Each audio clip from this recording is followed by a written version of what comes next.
So, moving on from the general landscape of Parmenides' study and its textual history, let's zoom in on something quite specific: how he actually talked.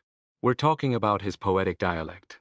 Now, you might think we'd have a clear picture based on ancient manuscripts, but here's a twist. The way later thinkers like Posidonius and Galen engaged with his physics suggests the scholium's date is still up for grabs. But what's really interesting is Simplicius. Unlike his predecessors who mostly relied on memory, quoting bits and pieces, Simplicius dives deep, pulling out long passages directly from a written text. What does this tell us? It strongly hints that the manuscript he was using wasn't just a scroll being copied by hand, but a codex. Think of an early book format, like a little notebook. And if it was a codex, chances are it was produced no earlier than the 3rd century CE, likely 4th or 5th. This challenges some older ideas about the text's origins. Now enter Hermann Diels, the big name in editing Parmenides. He had a strict principle: he refused to polish the text, to dress it up in the standard epic language of the time, the Vulgate. Why? Because frankly we don't know enough about the exact dialect spoken in Elia back then, nor the precise common tongue used in epic poetry, Kino. So, his approach was to stick close to what the manuscript traditions passed down through other authors. But hold on. There are two pretty hefty arguments against this super conservative approach. First, as we'll see later, Parmenides is practically swimming in Homeric references.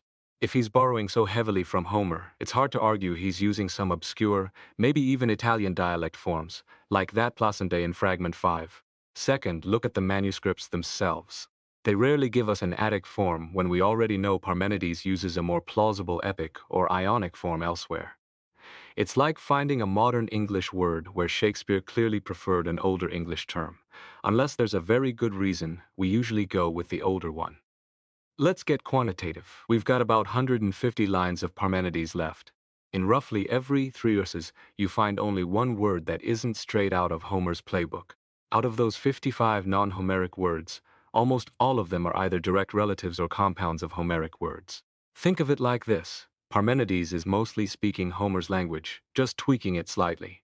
You don't see the kind of jargon Empedocles throws around, nor is it likely he'd use local slang for everyday epic terms. Where does he innovate? Mostly for rhythm and meter, changing word endings to fit the verse, like plingte instead of plingde. It's like a poet choosing slightly different rhymes to make the poem flow better. Okay, so when does Parmenides stray from Homer? Well, sometimes his subject matter pushes him towards a more prose-like style, using words like ageniton ungenerated or Croesus judgment. Other times, he picks up a common Ionic form, like elix in Fragment 1, line 19. And occasionally, he needs specific scientific terms like nictifies night shining or allotrion phos alien light in Fragment 14. But here's the kicker. Even when he doesn't have a direct Homeric parallel, his language still leans Ionic. Look at Sextus preserving pileon genitive plural of piligate, scanned as an iamb, but in Homer it's an anapiast. Or Simplicius giving us sophios and tofdon.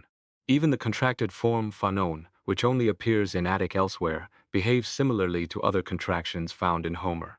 So even his deviations keep him firmly rooted in the Ionic tradition, not jumping ship to Attic tragedy.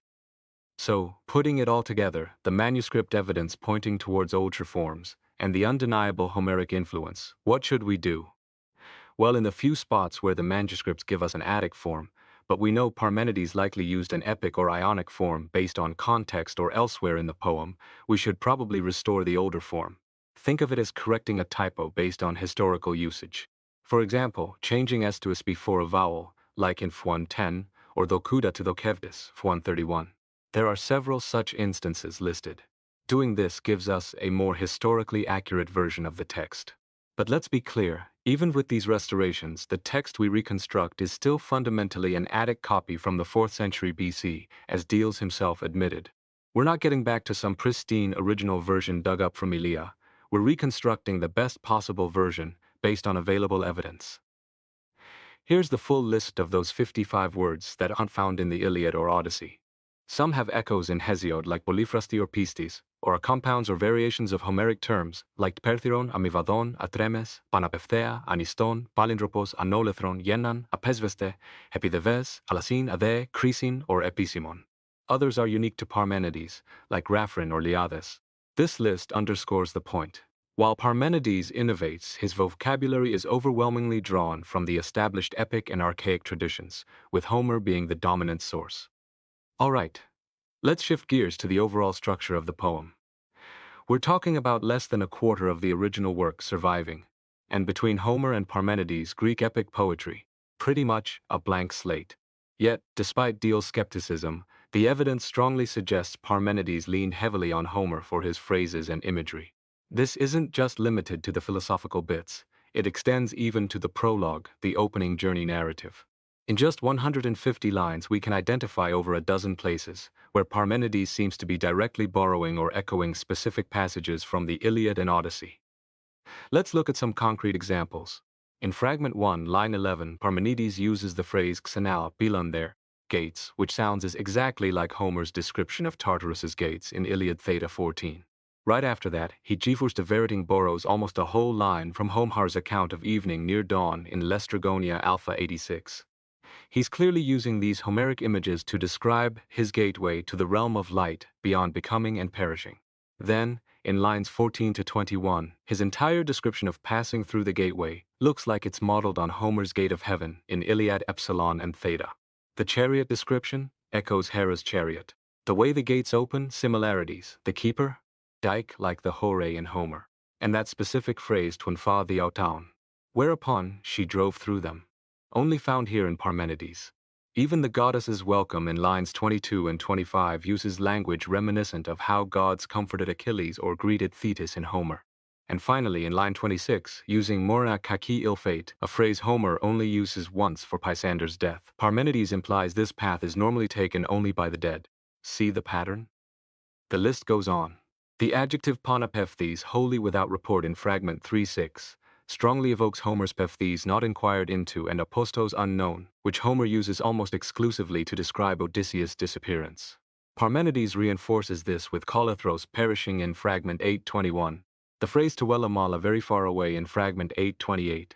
Homer uses it only once for Tartarus. The closing Mira Pedre bound fast by fate in Fragment 8:37-38. Homer uses it similarly, and the meaning of Parmenides' akiniton, kamini, to be changeless perfectly matches Homer's oito you mean it to remain there. Even the violent image the vitachroa phanon, a mevin alter their bright aspect to dark, is clearly adapted from Homer's description of tearing flesh, and the famous allotrion foes alien light in Fragment 14. That's a direct allusion to Homer's allotrios foes a man from abroad. These aren't random echoes, they're targeted references. So, what's the big deal about all these Homeric nods? Well, when you add these specific allusions to the countless other linguistic similarities with Homer, Hesiod, and the hymns, it becomes incredibly unlikely that Parmenides was working with some secret, esoteric model for his style. Yes, he adapts Homer creatively, sometimes twisting phrases for his own ends, much like Aeschylus did. But he also clearly expects his audience to recognize these Homeric contexts. Think about it. Using Morina Kaki for the road to the goddess only makes sense if the listeners know Homer uses it for death. This reliance on shared cultural knowledge is fascinating, especially considering Parmenides' known connections to Pythagoreanism. Remember Iamblichus saying the Pythagoreans used Homer and Hesiod specifically for the improvement of the soul? That connection suddenly feels a lot more relevant. Now let's talk about the journey itself, specifically the way of the goddess. Hesiod, in his Theogony, credits the Muses for his knowledge, following Homer. Later in Works and Days, he speaks as someone already wise.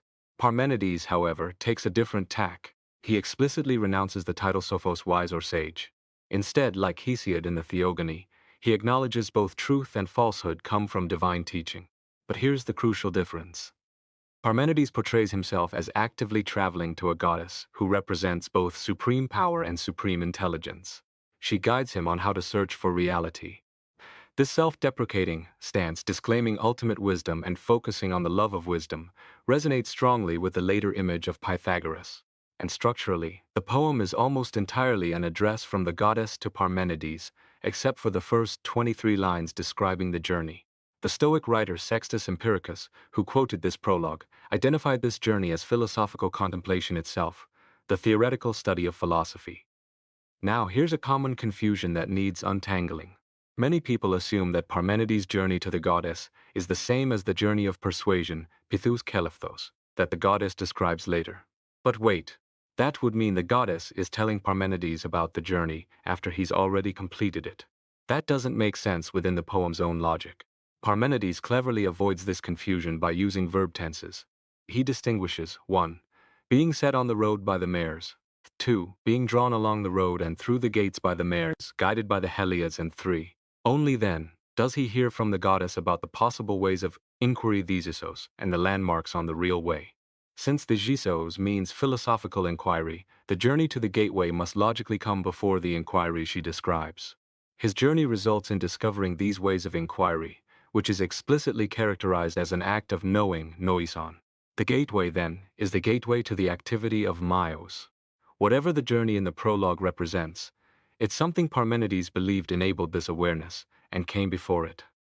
So, if the journey isn't the philosophical inquiry itself, what is it? For centuries, the prologue has been interpreted allegorically. The mares represent the poet's spirit, themos, the Heliades his intellect, the gates obstacles, the regions of darkness and light, ignorance and knowledge.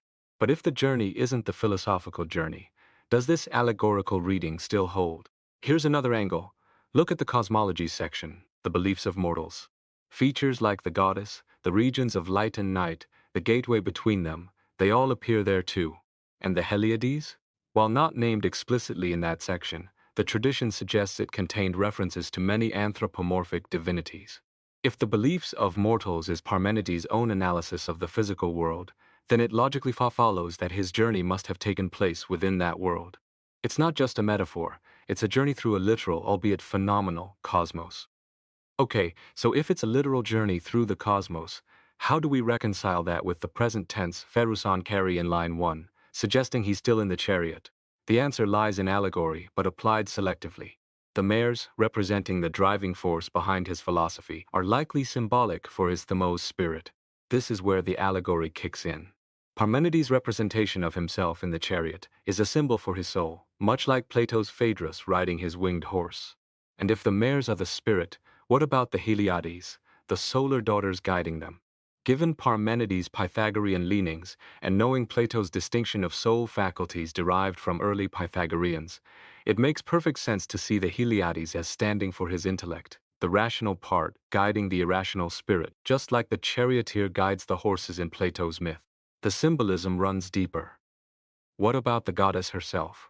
There's reason to believe she's a personification of Althea, the ether, the ring of fire or light that governs the physical universe, akin to the Pythagorean concept of necessity. This idea isn't just speculation. A later rhetorician, Menander of Laodicea, claimed Parmenides intended his Olympian gods to be understood physically, as representations of substances or forces. Now this is late evidence, possibly from Porphyry. But anthropomorphism, dressing natural phenomena in human clothes, was standard practice in Homer and Hesiod. It was studied deliberately in Italy, and Parmenides almost certainly knew Theogenes of Regium's work. More importantly, given his Pythagorean associations and Empedocles' similar identifications, it's highly likely Parmenides was working within a tradition where deities were seen as embodying physical realities. So, his description of the journey, with its symbolic soul parts and a physical setting governed by a divine power, fits neatly into this framework. So, let's put it all together. The prologue presents a journey that's both symbolic and cosmological. It's an allegorical account of the soul's ascent, detailed with symbolic elements like mares and Heliades, but it takes place within a real cosmological setting, the regions of light and darkness described later in the poem.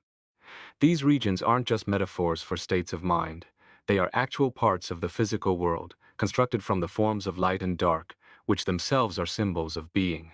Parmenides' treatment of spatial movement mirroring mental movement isn't so strange.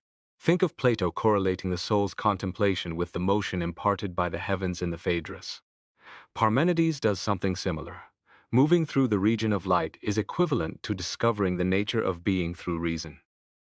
But what psychological process corresponds to this soul's journey from earth to the divine realm? An essential feature is abandoning normal life with divine help, traveling on a road far removed from the path of men.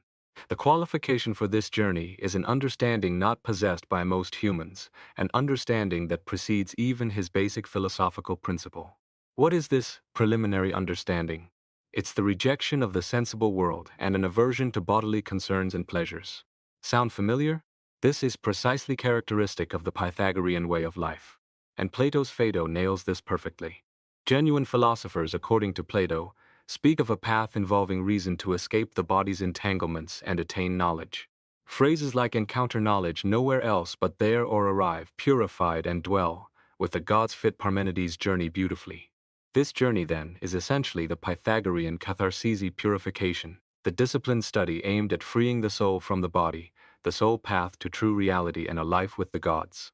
So, wrapping up this section on the form of the poem, we've seen that Parmenides' prologue is a masterful blend of the literal and the symbolic. It describes a journey through a real cosmological landscape, but this journey also serves as an allegory for the soul's purification and ascent towards understanding. The spatial dimensions of the journey carry both objective and symbolic weight. Ultimately, this intricate layering reflects Parmenides' fundamental view of the physical world, including its gods and souls, as ultimately derived from the forms of light and dark, which themselves are mere shadows or symbols of the one true reality, being.